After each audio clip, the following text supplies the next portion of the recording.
We're going to go into the co-main event now. And obviously, this is going to be Joaquin Buckley versus Nursulton Ruziboev. Buckley obviously asked for this, right? He wanted to be on the main card, maybe main event even for St. Louis because he's from there. New Mansa Buckley, 18-6, 3-1, 3-2 in his last five. He's coming off of that KO win over Vicente Luque to take the rank from Luque. Nursulton Ruziboev, 34-8-2. He's 5-0 in his last five.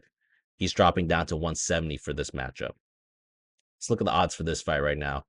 We have Buckley at minus 156, open up at minus 150, so not a lot of movement has been happening either way. I'm going to go with Buckley here. I'm going to lean towards him. I think that this fight just has one too many variables for me and just really could go in different directions to where I'm not going to probably play it. I mean, Ruziboev is dropping down from 185 to 170 for this matchup.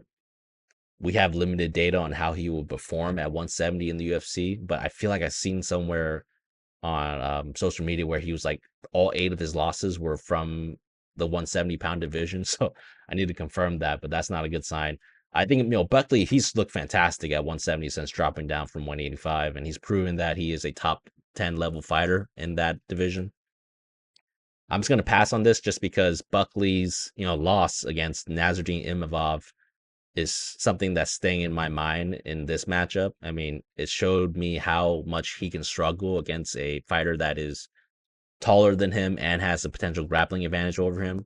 I think that Imavov's obviously a much better fighter than Nursulton Ruziboev. I mean, he has much better movement, much better striking, but Buckley is still 5'10", going up against a 6'5" Nursulton. I mean, and Nursulton, he came into the UFC known as a grappler, so I think that that's going to give me some pause. Second reason, Ruziboev could be at a major skill and speed disadvantage, right, by dropping down to 170, as I think the lighter weight classes, they just have a little bit more skill than the heavier weight classes. So this is going to be just too many variables for me to confidently play units on anything. So I'm going to pass. I'm going to say Buckley via decision, but I'm going to pass on this fight for now.